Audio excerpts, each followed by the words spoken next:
Assalamualaikum warahmatullahi wabarakatuh. Perkenalkan, nama saya Sulahuddin Al-Ayubi.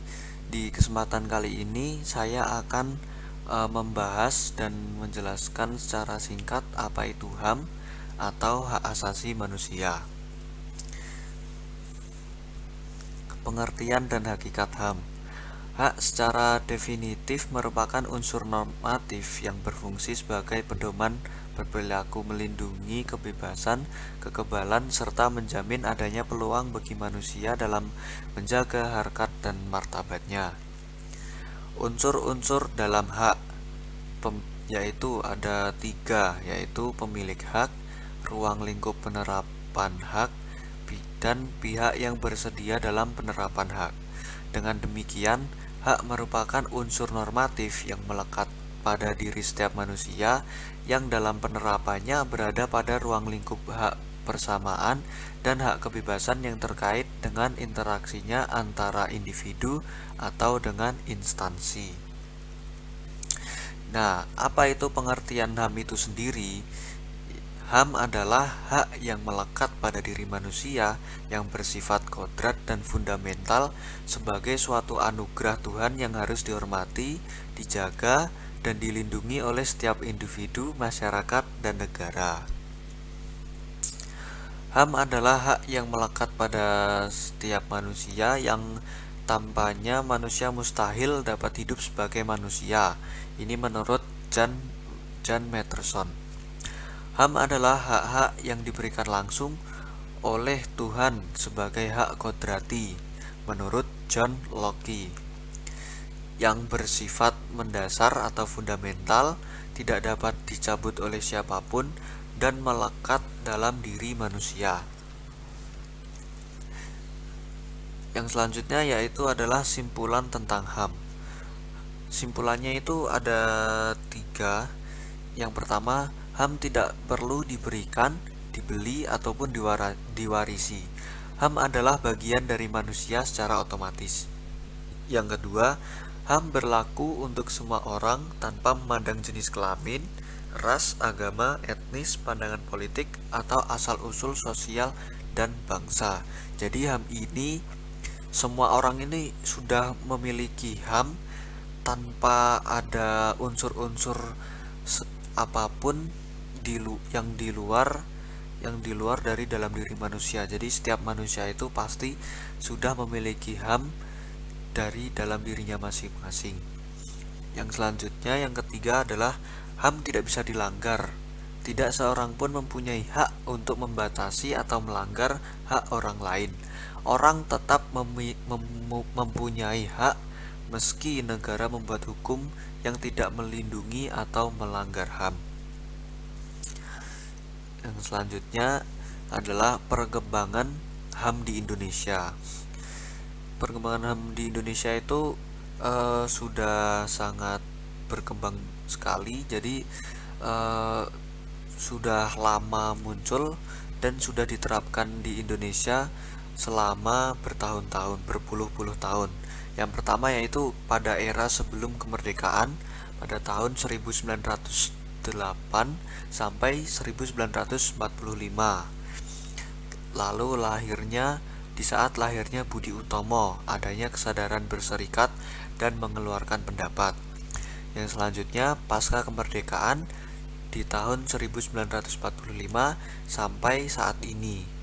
Nah, di periode 1945 sampai 1950 ada yaitu hak untuk merdeka, hak untuk berserikat, dan hak untuk menyampaikan pendapat. Yang selanjutnya periode 1950 sampai 1959, periode demokrasi parlementer liberal. Yang pertama, lahirnya banyak partai dengan ragam ideologi. Kedua, kebebasan pers. Ketiga, adanya pemilu. Keempat, adanya parlemen. Dan kelima, adanya kekuasaan yang memberi ruang kebebasan. Periode 1859 sampai 1966 itu demokrasi terpimpin, di mana banyak terjadi sikap restriktif atau pembatasan yang ketat oleh kekuasaan terhadap hak sipil dan hak politik. Selanjutnya periode 1966 sampai 1998 sampai periode 1998 sampai saat ini. Dan sudah pasti akan berkembang seiring dengan berjalannya waktu dan kemajuan yang ada di dalam negara Indonesia ini. Bentuk-bentuk dari HAM yaitu ada 4. Yang pertama hak sipil, kedua hak politik, ketiga hak ekonomi, yang keempat hak sosial budaya. Dalam Deklarasi Universal tentang HAM atau DUHAM, hak asasi terdiri dari 1. Hak personal, hak jaminan kebutuhan pribadi. Yang kedua, hak legal atau hak jaminan perlindungan hukum. Yang ketiga, hak sipil dan politik. Yang keempat, hak substansi atau hak jaminan adanya sumber daya untuk menunjang kehidupan. Dan yang kelima, hak ekonomi, sosial, dan budaya. Ya, dan di sini adalah bentuk-bentuk dari hak yang telah dibahas pada DUHAM tentang dalam deklarasi universal tentang HAM, yaitu ada hak personal, hak legal, hak sipil dan politik, yaitu di pasal 3 sampai 21 dan DUHAM. Lalu hak untuk hidup, kebebasan dan keamanan pribadi, hak bebas dari perbudakan dan penghambaan, hak bebas dari penyiksaan atau perlakuan maupun hukuman yang kejam, tak berperi kemanusiaan atau merendahkan derajat manusia. Selanjutnya, hak memperoleh pengakuan hukum, hak memperoleh pengampunan hukum secara efektif, hak bebas dari penangkapan yang sewenang-wenang, hak untuk peradilan yang independen dan tidak memihak, hak praduga tak bersalah, hak bebas dari serangan terhadap kehormatan dan nama baik, hak memperoleh suaka, hak atas satu kebangsaan, hak untuk menikah dan membentuk keluarga, hak untuk mempunyai hak milik, hak bebas berpikir, berkesadaran dan menyatakan pendapat, hak berhimpun dan berserikat, dan yang terakhir adalah hak untuk mengambil bagian dalam pemerintahan dan akses yang sama terhadap pelayanan masyarakat.